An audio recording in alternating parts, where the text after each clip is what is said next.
Hello students, आज मैं आपके सामने लेके आया हूँ लेसन 3 पार्ट 2 ये fathers letter 12th Hindi medium. तो जैसा कि स्टूडेंट्स आपने प्रथम भाग में जो पढ़ा कि प्रथम भाग में लेखक अपने पुत्र को बताता है कि उसका स्वास्थ्य खराब है, वह अब उसके साथ ज़्यादा समय तक नहीं रह पाएगा और वह उसे जीवन और व्यवहार के लिए सर्वोत्तम सलाह देना चाहता है। उसे जीवन और व्यवहार के लिए सर्वोत्तम सलाह देकर वह उसके जीवन को एक आरामदायक और सुखी बनाने की इच्छा व्यक्त करता है और कहता है कि हमेशा जीवन में सर्वोत्तम के लिए आशा करो।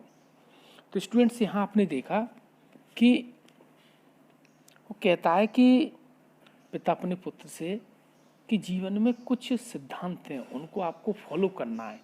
जब आप स्कूल जा रहे हैं तो स्कूल में आपके दोस्त हैं, साथी हैं, उनके साथ मिलजुल कर रहना है, उनकी समस्याओं को समझना है और अपने आप को उनसे श्रेष्ठ बनने का प्रयास नहीं करना। ये सब बातें एक पिता अपने पुत्र को बताने जा रहा है। तो यहाँ तक हमने स्टूडेंट स्टडी कर लिया था। इसके आगे हम यहाँ से बता रहे हैं आपको कि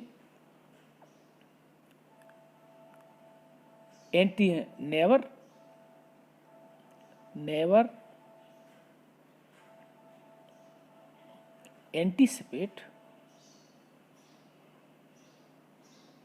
evils, or because you cannot have things exactly as you wish, make them worse than they are throughout mere spite or willingness। कभी भी ये इच्छा मत करो कि जो भी चीज़ें हैं, जो कार्य हैं, वो तुम्हारे अनुसार सब कुछ होगा और जैसी तुम इच्छा करते हो वैसा सब कुछ होगा। क्योंकि अगर आप ऐसी इच्छा करते हो तो आपकी जिद के कारण, विलफुलनेस के कारण और द्वेष के कारण चीज़ें कहीं ज़्यादा वर्स हो जाएंगी। वर्स का मतलब होता है और ज़्यादा बिगड़ जाना। तो चीज़ें कहीं ज़्यादा और वर्स हो जाएंगी बजाय इसके सुधरने के बजाय। इसके बाद स्टूडेंट्स देखते हैं, you seemed at first to take notice of your school fellows. आपने पहले अपने स्कूल के जो साथी थे उन पर कोई ध्यान नहीं दिया, यानी उनकी कोई सुध बुध नहीं ली, बल्कि आपने उनको अपने अगेंस्ट में कर लिया। क्योंकि वो तुम्हारे क्या थे? स्ट्रेंजर्स। स्ट्रेंजर्स कौन होते हैं? अजनबी। वो तुम्हारे अजनबी थे और तुम भी उनके लिए अजनबी थे। They new age little of you. वो भी तुम्हारे बारे में उतना ही कम जानते थे जितना कि तुम जानते थे। और so this would have been a reason for their keeping aloof from you। keep aloof का मान होता है दूर रहना। यही कारण रहा है कि वो तुमसे दूर रहेंगे।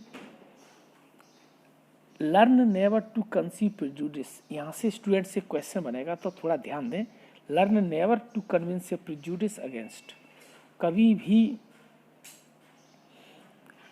दूसरों के खिलाफ प्रिजुडिस मत पालिए। पूर्वाग्रह का मतलब होता है पहले से ही अवधारणा बना लेना। क्योंकि because you know nothing of them, क्योंकि तुम उनके बारे में कुछ नहीं जानते।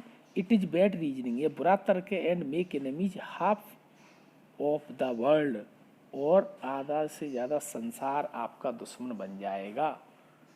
तो यहाँ स्टूडेंट्स एक चीज़ ध्यान रखना है कि हमें दूसरों के खिलाफ पहले से ही पूर्वाग्रह नहीं बनाना, पहले से ही नहीं सोच के बैठना कि अमुक व्यक्ति ऐसा या ऐसा है। क्योंकि अगर हम ऐसा सोचेंगे तो आधे से ज़्यादा संसार हमारा एनिमीज हो जाएगा। Don't think ill of them till they behave ill to you. और दूसरों के प्रति गलत मत सोचिए जब तक कि वो आपके प्रति गलत बर्ताव नहीं करते। और फिर भी and then strive to avoid the faults which you see in others या इन देम। और फिर भी उनके अंदर जो गलतियां हैं, प्रयास करिए कि उन फॉल्ट से क्या करो? अवॉइड।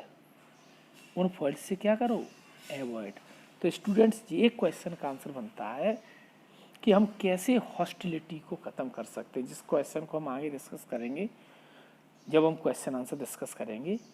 कि हम हॉस्टिलिटी को कैसे ख़त्म कर सकते हैं। तो दूसरों के अंदर जो फॉल्ट्स हैं, जो कमियां हैं, उनसे बचने का प्रयास कीजिए। This harm their hostility soon then peak और रिजेंटमेंट। इससे क्या होगा, जो उनकी दुश्मनी है, दुश्मनी पूर्ण व्यवहार है, वो ख़त्म हो जाएगा जल्दी, बजाय किसके, गुस्से के, नाराज़गी के।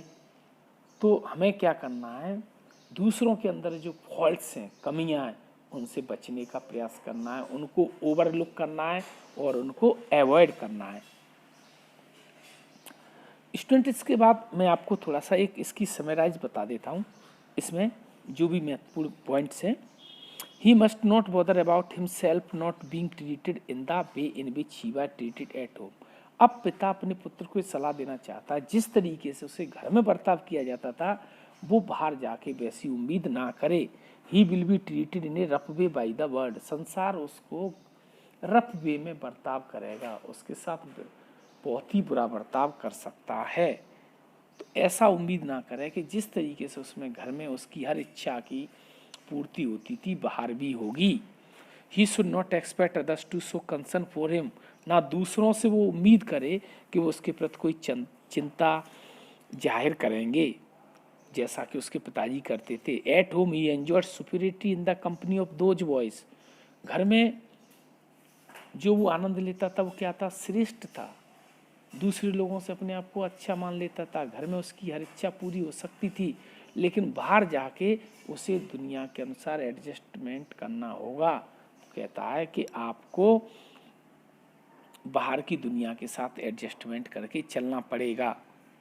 But in school he would find the boy older stronger. School में उससे और भी बच्चे कुछ उम्र में ज़्यादा बड़े होंगे, कुछ लड़के और ताकतवर होंगे, कुछ समान होंगे। who would be least careful about him which would be strongly disliked by him।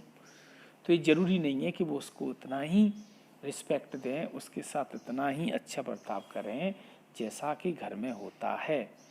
तो बाहर की दुनिया में आप जैसा बर्ताव करोगे वैसा ही आपको बर्ताव मिलेगा।